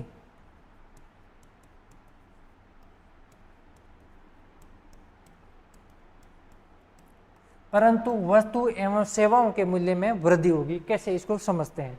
मान लो 2022 के अंदर 2022, 2023 और 2024 ये एग्जाम्पल ले लिया। अब हम देखते हैं कि 2022 के अंतर्गत किसी भी वस्तु की कीमत मान लो 100 रुपये थी। कितनी थी, 100 रुपये। और वहीं 2023 जनवरी में इसकी कीमत बढ़कर कितनी हो गई, मान लो 110 रुपये हो गई। तो मुद्रास्फीति कितनी हो गई, वस्तु के मूल्य में वृद्धि कितनी, 10 रुपये। किस पे वृद्धि हुई, 100 पे, और 100 को गुणा कर देते हैं तो कितनी हो गई, ये हो गई हमारी 10%।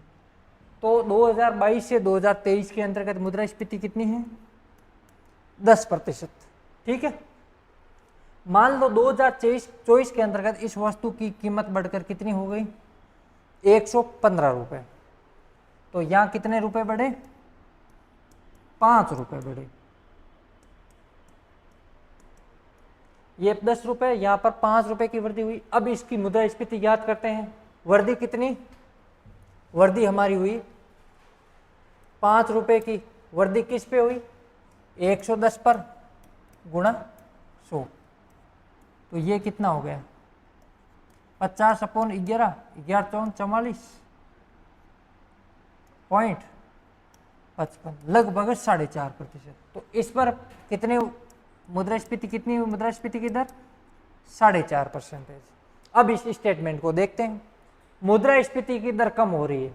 सर मुद्रास्फीति की दर इसमें देखो बिल्कुल कम हो रही है। पहले मुद्रास्फीति की दर कितनी थी 10%, अब मुद्रास्फीति की दर कितनी हो गई 4.5%। तो क्या हो गई, मुद्रास्फीति की दर बिल्कुल कम हो गई, 10 से 4.5 पे आ गई। अगला कह रहा है वस्तु एवं सेवाओं के मूल्य में वृद्धि, बिल्कुल यहां पर वस्तु एवं सेवाओं की मूल्य में वृद्धि हो रही है। पहले 110 में मिल रही थी, अब 115 में, मतलब वस्तु एवं सेवाओं की कीमत है वो 5 रुपए बढ़ रही है, परंतु मुद्रास्फीति की दर है वो कम हो रही है। तो ये हो गया डिसइन्फ्लेशन। डिसइन्फ्लेशन मतलब मुद्रास्फीति की दर कम होना एवं वस्तु एवं सेवाओं की कीमतों में वृद्धि होना। इस एग्जाम्पल को आप समझ ले होंगे, वापस एक बार बता देते हैं। 2022 जनवरी के अंदर किसी भी वस्तु की कीमत 100 रुपए थी, 2023 में बढ़कर 110 रुपए हो गई और 2024 में इसकी बढ़कर कीमत 115 रुपए हो गई। तो 2000 ये कितने रुपए की वृद्धि हुई 10 रुपए की, और प्रतिशत में निकालेंगे तो कितने परसेंटेज हो गया हमारा 10%। तो 2022 से 2023 के अंतर्गत जो मुद्रास्फीति की दर है वो 10%। अब 2023 में 110 रुपए और 2024 में 115 रुपए, मतलब महंगाई कितनी बढ़ी 5 रुपए बढ़ी। 5 रुपए को जब हम प्रतिशत में कन्वर्ट करेंगे या मुद्रास्फीति की दर निकालेंगे तो 5 रुपए किस पर 110 पर इंटू 100 तो किया तो लगभग 4.5% की मुद्रास्फीति की वृद्धि। तो मुद्रास्फीति की दर कितनी होगी 4.5%।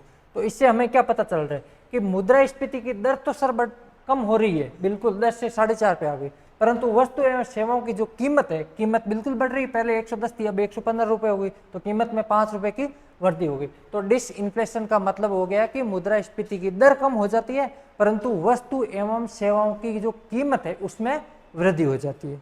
ठीक है,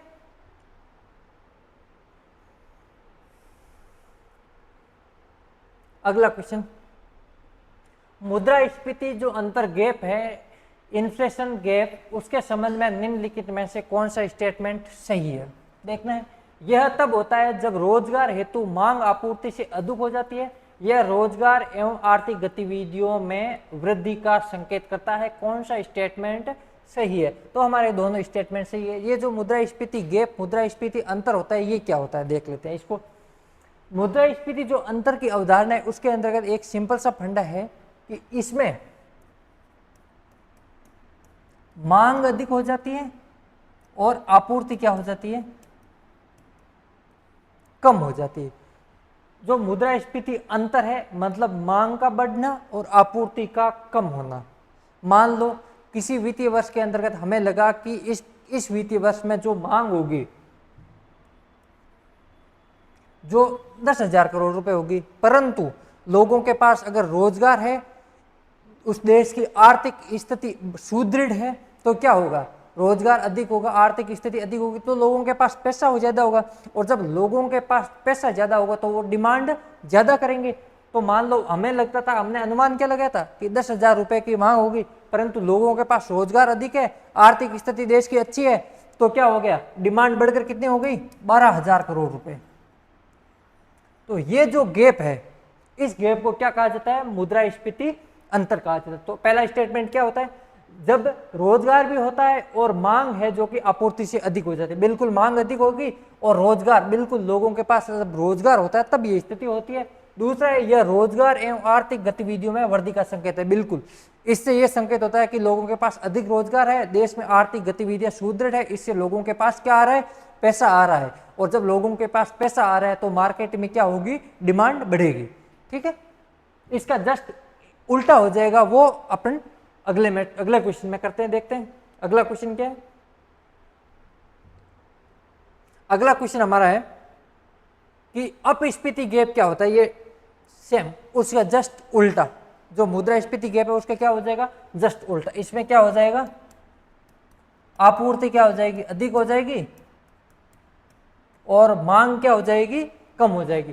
तो कब होता है स्टेटमेंट, मांग पूर्ण रोजगार पर आपूर्ति से कम हो जाते हैं, बिल्कुल सही है, आपूर्ति से मांग क्या हो जाएगी, कम हो जाएगी। तो हमारा पहला स्टेटमेंट क्या हो जाएगा, करेक्ट हो जाएगा। तो ये होता है अपस्फीति गैप। और दूसरा होता है मुद्रास्फीति गैप। मुद्रास्फीति गैप में मुद्रा मांग है वो बढ़ जाती है, और अपस्फीति गैप के अंतर्गत क्या हो जाएगा, जस्ट उल्टा, आपूर्ति है वो बढ़ जाती है। इसका ध्यान रखना।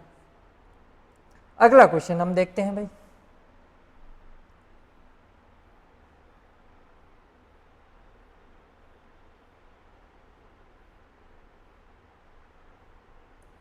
अगला 22वां क्वेश्चन हमारा ये कहता है, कथन पहला स्टेटमेंट है कि हेडलाइन मुद्रास्फीति किसी अर्थव्यवस्था में कुल मूल्य वृद्धि को मापती है जिसमें भोजन, ऊर्जा जैसी अस्थिर वस्तुएं शामिल है। सेकंड है कि कोर इन्फ्लेशन के अंतर्गत है खाद्य एवं ऊर्जा क्षेत्रों को छोड़कर वस्तु एवं सेवाओं की लागतों का परिवर्तन किया जाता है। कौन सा कोड सही है, तो हमारे दोनों कोड सही है।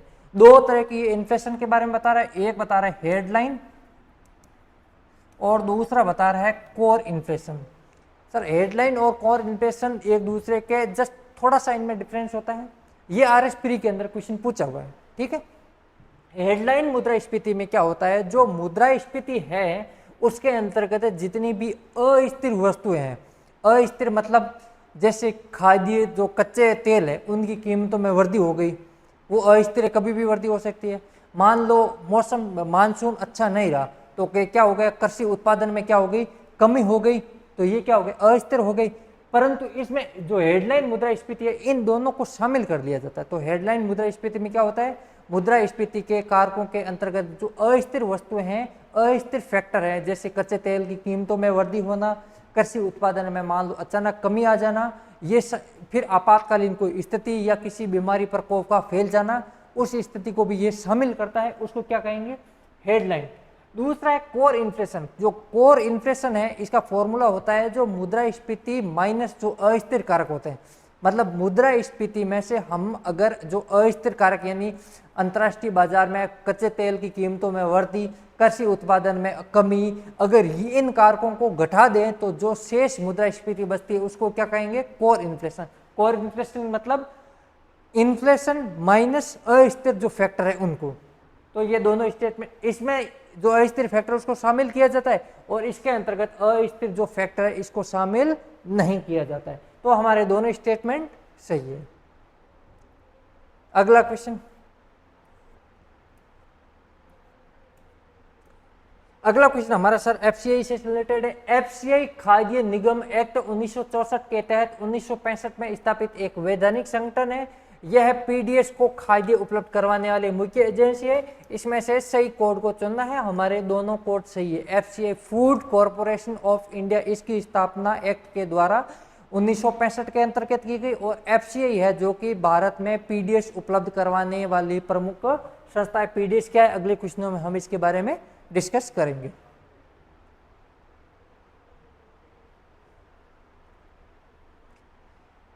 अगला क्वेश्चन हमारा ये है कि किस समिति ने पीडीएस में नकद हस्तांतरण शुरू करने की सिफारिश की थी। जो पीडीएस है उसके अंतर्गत जो पैसा दिया जाता है वो कैश में दिया जाएगा, ये किसने सिफारिश की थी। जो समिति का नाम पूछा है, पहला है शांता कुमार, दूसरा रंगराजन, तीसरा विजय केलकर और विमल जालान समिति। तो पहला ऑप्शन इसका जो शांता कुमार समिति है वो बिल्कुल सही है। पीडीएस क्या होता है, सार्वजनिक वितरण प्रणाली, आपने सभी लोगों ने सुन रखा होगा। इसके द्वारा जो लोगों को आवश्यक वस्तुएं हैं वो है जो कि सरकार के द्वारा बिल्कुल किफ़ायती दर यानी सस्ती दरों पर उपलब्ध करवाई जाती है, ताकि जो गरीब वंचित लोग हैं वो अपनी दैनिक आवश्यकताओं की पूर्ति कर सके, ठीक है। इसके द्वारा जो केरोसिन है, फिर गेहूं है, चावल है, ये सारे उपलब्ध करवाए जाते हैं। अगला क्वेश्चन, अगला क्वेश्चन हमारा ये है कि राष्ट्रीय खाद्य सुरक्षा एक्ट एनएफएसए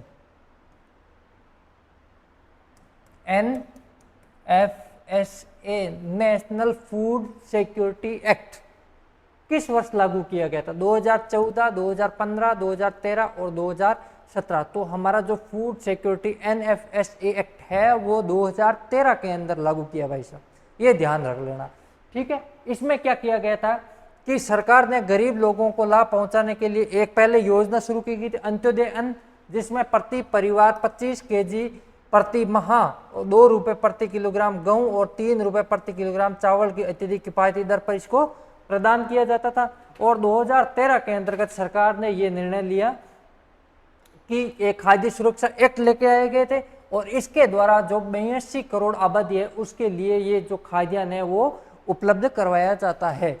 ठीक है, तो वरन जो प्रेजेंट में हमें जो खाद्य सुरक्षा एक्ट के अंतर्गत जो भी व्यवस्था की गई है या जो भी वस्तु उपलब्ध की गई है वो एक वैधानिक रूप से उपलब्ध करवाई जा रही है और उससे लगभग 82 करोड़ जो देश की आबादी है वो लाभान्वित हो रही है। इसका मतलब ये एपीएल और बीपीएल दोनों के लिए है। अगला क्वेश्चन हमारा क्या कहता है? अगला क्वेश्चन है सर, राज्य सरकारों को खाद्यान्नों की खरीद, भंडारण, परिवहन एवं थोक आवंटन के लिए कौन सा संगठन जिम्मेदार है? भारतीय खाद्य निगम, नाबार्ड, एसबीआई, इनमें से कोई नहीं, तो भारतीय खाद्य निगम एफसीआई। अब इनका प्रोसीजर क्या होता है? जो फूड कॉरपोरेशन ऑफ इंडिया है इसमें भारत सरकार क्या करती है, एक सबसे पहले एमएसपी जारी करती है। ठीक है, एमएसपी जारी करती है। एमएसपी सबने सुना होगा, अभी इसके लिए किसान प्रोटेस्ट कर रहे थे, मिनिमम सपोर्टिव, ठीक है, प्राइस। अब इसमें एमएसपी जारी करती है फसलों के लिए। फिर सरकार क्या करती है कि जो किसानों से फसल या फिर जो वस्तुएं जैसे गेहूं चावल वगैरह खरीदती है, खरीद कर क्या करती है, एफसीआई द्वारा इसका भंडारण किया जाता है, जो कोल्ड स्टोरेज है वहां पर इनको भंडारित किया जाता है। उसके बाद में ये जो पीडीएस सिस्टम है इसके अंतर्गत सेंट्रल गवर्नमेंट और राज्य सरकार दोनों की भूमिका होती है। केंद्र सरकार किसानों से जो खाद्यान्न वस्तुएं खरीदती है उसका भंडारण करती है और उसके बाद में जो राज्य सरकार है उनके पास उसको भेजती है। पहुंचाने का काम कौन करती है? एफसीआई। तो खाद्यान्नों की खरीद कौन कर रही है, भंडारण, परिवहन ये कौन कर रहा है? ये एफसीआई कर रहा है। उसके बाद में राज्य सरकार का ये दायित्व है कि वो जो खाद्यान्न है उसका वितरण जो उसके जरूरत जिस आदमी को उसकी जरूरत है वहां तक पहुंचाना। उसके लिए जो पात्र व्यक्ति है उसकी सबसे पहले पहचान करना कि कौन व्यक्ति है वो इस जो पीडीएस है उसके लिए पात्र है। तो पीडीएस सिस्टम के अंतर्गत केंद्र एवं राज्य दोनों सरकारों की भूमिका होती है। अगला क्वेश्चन हमारा है, सरकारी सब्सिडी एक प्रकार है, इंपॉर्टेंट क्वेश्चन है भाई, ध्यान रखना, प्री मेंस हर बार ये क्वेश्चन पूछा जाता है, तो इसको हम देख लेते हैं। क्वेश्चन पूछा है सरकारी सब्सिडी एक प्रकार है। सरकारी सब्सिडी किसका एक प्रकार है?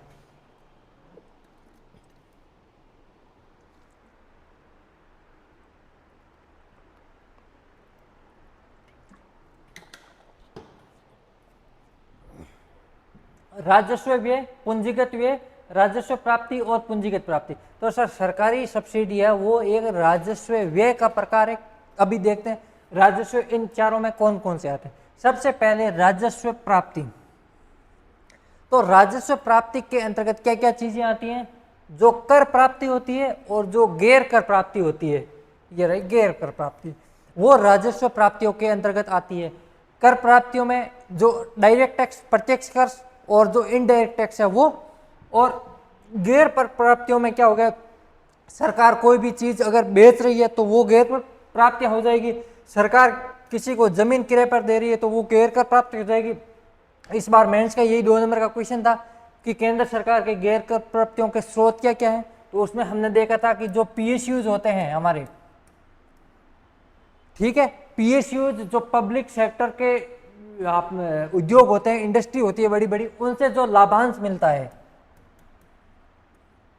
पब्लिक सेक्टर अंडरस्टैंडिंग, उससे जो लाभांश मिलता है वो इसमें शामिल होता है। इसके अलावा कोई भी हम वस्तु एवं सेवा अगर बेचते हैं, इनका विक्रय करते हैं, तो वो भी किसमें शामिल होती है? राजस्व प्राप्तियों में शामिल होती है।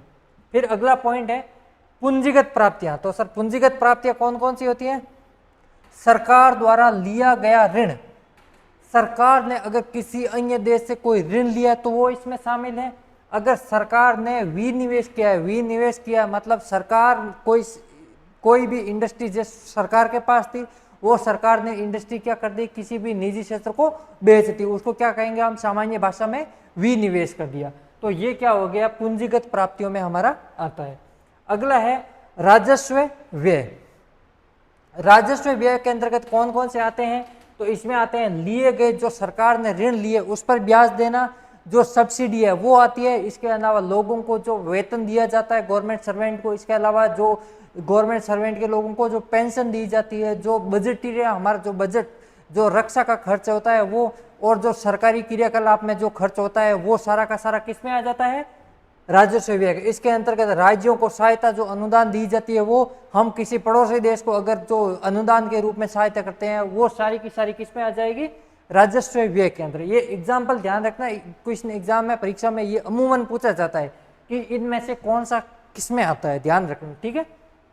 अगला है पूंजीगत व्यय। तो हमारा पूंजीगत व्यय क्या है, सरकार ने जो बुनियादी ढांचा आधारभूत ढांचा के लिए जो निर्माण के लिए जो व्यय किया जाता है, जैसे सड़क बनाना, शिक्षा के लिए स्कूल बनाना, इसके अलावा जो हॉस्पिटल बनाना, सड़कें बनाना, वो इसमें आ गया। इसके अलावा सरकार है जो कि राज्यों को किसी को ऋण देती है, राज्यों को या अन्य किसी देश को अगर ऋण देती है तो वो इसके अंतर्गत पूंजीगत व्यय में आ जाता है। और जो सरकार निवेश करती है वो इसके अंतर्गत आता है। अगर सरकार ने किसी देश से पैसा उधार लिया है और उस ऋण को अगर वापस कर रही है तो वो पूंजीगत, ध्यान रखना, पूरे ऋण को अगर लोन को वापस दे रही है तो वो पूंजीगत व्यय में आएगा। और अगर सरकार उस ऋण पर अगर सिर्फ ब्याज दे रही है तो वो किसके अंतर्गत आएगा, राजस्व व्यय में, ठीक है। तो हमारा क्वेश्चन क्या था, सरकारी सब्सिडी, तो सरकारी सब्सिडी किस में आती है, राजस्व व्यय के अंदर आती है। अगला क्वेश्चन, गरीब लोगों के लिए रेल यात्रा को सस्ता बनाए रखने के लिए रेलवे यात्री टिकटों को अपनी इनपुट लागत से कम रखता है। इस घाटे की भरपाई के लिए रेलवे माल ढुलाई की कीमतें उच्च रखता है। यह एक किसका उदाहरण है, तो यह एक क्रॉस सब्सिडी है, इसका उदाहरण है। इस क्रॉस सब्सिडी में क्या होता है, सरकार है जो कि आम जनता के लिए जो किराए की दर है उससे कम कर लेती है और उसके स्थान पर क्या कर लेती है, जो मालगाड़ी का भाड़ा है उसको बढ़ा देती है ताकि उनका जो वित्तीय संतुलन है वो बना रहे। तो उसको हम क्या कहेंगे, क्रॉस सब्सिडी।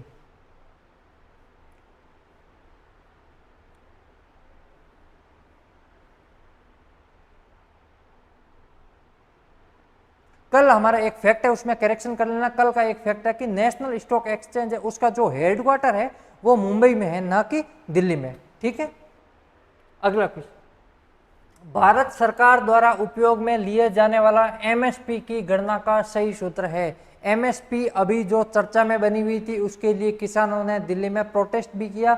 स्वामीनाथन आयोग इससे संबंधित है। इसमें कौन प्रेजेंट में भारत सरकार द्वारा एमएसपी जो लागू किया जाता है वो किस फॉर्मूले के तहत लागू किया जाता है, ये पूछा है। तो हमारा जो फॉर्मूला है वो A2 + FL × 1.5 टाइम्स, ये हमारा फॉर्मूला है। अब इसमें एमएसपी में क्या होती है, तीन तरीके से गणना होती है, A2 + FL और एक होती है C2। ये तीन विधियां होती है एमएसपी के लिए, ठीक है। ये पूरा हम जब हम एमएसपी पढ़ेंगे तो इसमें समझेंगे कि A2 में क्या होता है, इसमें क्या होता है और इसमें क्या होता है। वर्तमान में A2 + FL × 1.5 टाइम्स, और जो स्वामीनाथन आयोग था उसने सिफारिश की थी कि जो C2 × 1.5 टाइम्स किया जाए। तो वर्तमान में जो किसान आंदोलन कर रहे थे एमएसपी के लिए, उनका ये कहना है कि जो हमें एमएसपी दी जा रही है वो C2 × 1.5 टाइम्स दी जाए, परंतु प्रेजेंट में A2 + FL × 1.5 टाइम के तहत दी जा रही है। अगला क्वेश्चन,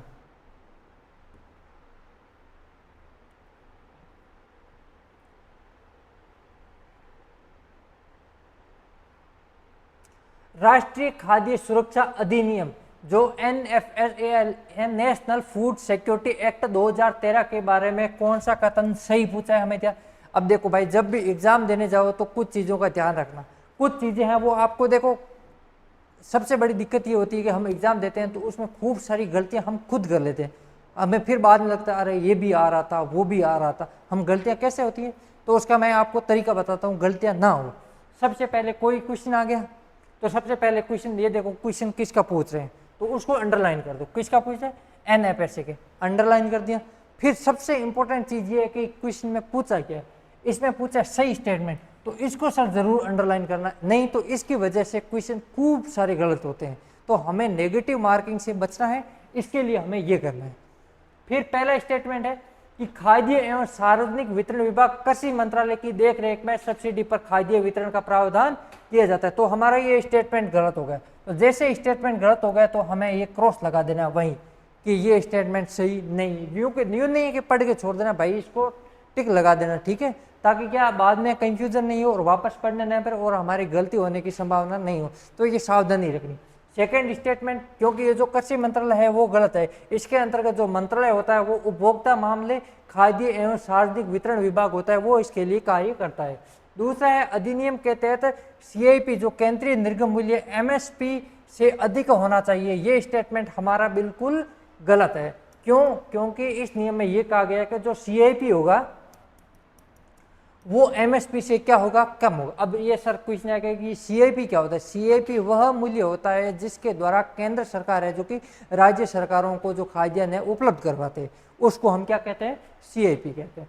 अगला क्वेश्चन है, इस एक्ट के द्वारा 75% ग्रामीण आबादी और 50% शहरी आबादी शामिल है। बिल्कुल सबको पता है कि 75% ग्रामीण आबादी और 50% है जो कि शहरी आबादी सही है। तो कौन सा स्टेटमेंट हमारा सही है, थर्ड। क्वेश्चन क्या पूछा, एक बार वापस देखना, उसके बाद क्वेश्चन क्या पूछा, सही, पहला गलत, दूसरा गलत, तीसरा सही, तीसरा सही। तो ये ध्यान, एग्जाम में छोटी छोटी चीजें हैं उनको हमें ध्यान में रखना है, सावधानी रखनी है, ताकि नेगेटिव मार्किंग से बचा जा सके। नेगेटिव मार्किंग बड़ी खतरनाक चीज है भाई, इससे दूर रहना, ठीक है।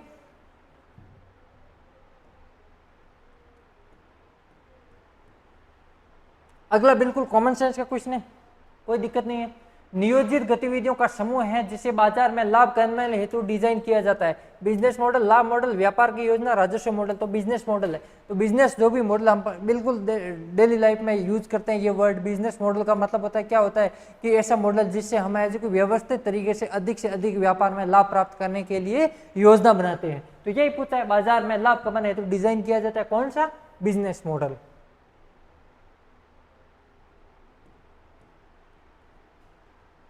अगला क्वेश्चन, निम्नलिखित में से को छोड़कर सभी B2B व्यवसाय मॉडल है। B2C, B यानी बिजनेस टू कंज्यूमर, मतलब बिजनेस टू कंज्यूमर मॉडल क्या होता है, जिसमें अधिकांश कंपनियां होती है, जो बिजनेस होता है, जो कंपनियां होती है वो सीधे के सीधे किसको माल बेचती है, उपभोक्ता को। तो बिजनेस यानी कि जो कंपनी हो गई वो सी किसको भेजेगी, जो उपभोक्ता होगा। तो कौन से व्यवसाय मॉडल में जो सीधा भेजा जाता है, कंपनी उपभोक्ता को भेजती है। तो सामग्री प्रदाता, अगर कोई जो कच्चा माल की उपलब्धता करवाने वाला होता है वो बिल्कुल कंपनी होती है और सीधे उपभोक्ता को भेजती है। दूसरा उद्योग संघ, बिल्कुल नहीं सर, उद्योग संघ होता है वो इंडस्ट्रियों का आपस में एक संघ होता है जो इंडस्ट्री क्षेत्र के लिए पॉलिसी बनाता है, उनके लिए नियम कायदे निर्देश है वो तैयार करता है। लेन देन ब्रोकर ये भी होता है, और जो सेवा सर्विस प्रोवाइडर होता है वो भी इसमें होता है। तो हमारा आंसर हो गया क्या, उद्योग संघ। अगला क्वेश्चन, ये लास्ट वाला क्वेश्चन भाई सारे इजी के इजी हैं, आराम से हो जाना चाहिए, इसमें कोई टफ ऐसा है नहीं। अगला क्वेश्चन क्या है, निम्नलिखित में से कौन ई कॉमर्स का वर्णन करता है, इलेक्ट्रॉनिक्स कॉमर्स। जो बिल्कुल सीधा सा सिंपल सा क्वेश्चन है, इलेक्ट्रॉनिक रूप से व्यापार करना, ठीक है, कोई दिक्कत नहीं। हम अमेजोन, फ्लिपकार्ट इनका यूज सब करते हैं, तो ये क्या होगा, ई कॉमर्स हो गया। अगला क्वेश्चन, अगला क्वेश्चन भाई क्या कह रहा है, किस प्रकार का ई कॉमर्स उपभोक्ता के एक दूसरे के साथ व्यवहार पर केंद्रित करता है। उपभोक्ता के एक दूसरे, मतलब उपभोक्ता है वही आपस में व्यवहार करते हैं। उपभोक्ता यानी कंज्यूमर एक दूसरे के साथ व्यवहार करते हैं, तो क्या हो जाएगा, कंज्यूमर टू कंज्यूमर। तो कंज्यूमर टू कंज्यूमर ये हो गया C2C। बिल्कुल इजी क्वेश्चन।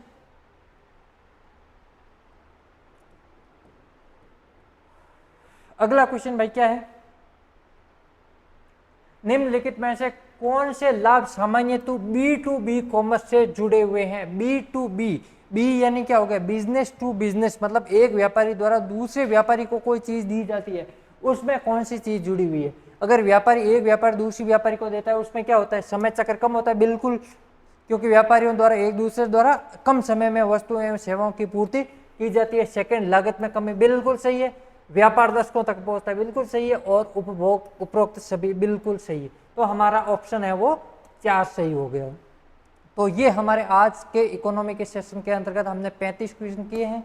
मुझे लगता है कि आपको जो क्वेश्चन के साथ साथ में अन्य जानकारी दी गई है वो आपके लिए पर्याप्त होगी और आप, मुझे लगता है, इससे ज़रूर लाभान्वित होंगे। ठीक है, क्यूबिट की हमारी जो सीरीज का तीसरा पार्ट है इकोनॉमी का, वो हमें कल मिल जाएगा। और इसके साथ मुझे उम्मीद करता आप लोगों से उम्मीद करता हूं कि आप अच्छे से पढ़ रहे होंगे, आपकी तैयारी बिल्कुल सुदृढ़ चल रही होगी। तो हम कल मिलते हैं। Thank you.